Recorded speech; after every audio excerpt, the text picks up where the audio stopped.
ಶಾಶ್ವತೆ ಅಂತ ಪ್ರಯೋಗ ಇದ್ರೆ ಅದು ತಪ್ಪೇನೂ ಅಲ್ಲ. ಲಿಂಗ ಪುರಾಣದಲ್ಲಿ ಆ ಪ್ರಯೋಗ ಇದೆ, ಮತ್ತು ಮಹಾಭಾರತದಲ್ಲಿ ಕೂಡ ಪ್ರಯೋಗ ಇದೆ ಅಂತೀಗೆಲ್ಲ ಅದು ಕೇಳಿ ಬಂದಿದೆ.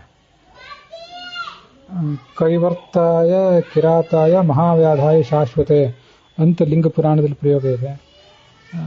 ಸಹಸ್ರನಾಮ್ಯ ಪುರುಷಾಯ ಶಾಶ್ವತೆ ಅಂತ ಸಂಧ್ಯಾವಂದನದಲ್ಲಿ ನಾವು ಹೇಳುವ ಮಂತ್ರದಲ್ಲಿ ಆ ಪ್ರಯೋಗ ಇದೆ.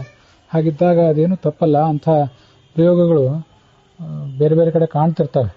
ಮೂರ್ಧಜಾಯ, ನೀಲಕುಂಚಿತ ಮೂರ್ಧಜಾಯ ಅಂತ ಅಕಾರಾಂತ ಪುಲ್ಲಿಂಗ ಶಬ್ದ ಚತುರ್ಥಿ ವಿಭಕ್ತಿ ಏಕವಚನಾಂತವಾಗಿ ಪ್ರಯೋಗ ಕಾಣಬೇಕಾದಲ್ಲಿ ಮೂರ್ಧಜೆ ಅಂತ ಅದನ್ನು ಹಲಂತವಾಗಿ ಹಲಂತ ಶಬ್ದ ಎನ್ನುವುದು ಅನ್ನುವಂತೆ ಪ್ರಯೋಗ ಮಾಡಿದ್ದಾರೆ. ಅಂಥ ಪ್ರಯೋಗಗಳೆಲ್ಲ ಬೇರೆ ಬೇರೆ ಕಡೆ ಕಾಣ್ತಿರ್ತವೆ. ಅದರಿಂದ ನಮ್ಮ ವ್ಯಾಕರಣ ದೃಷ್ಟಿಯಿಂದ ಅವುಗಳನ್ನು ಅಳೆಯದೇ ಇರುವುದು ಒಳ್ಳೆಯದು.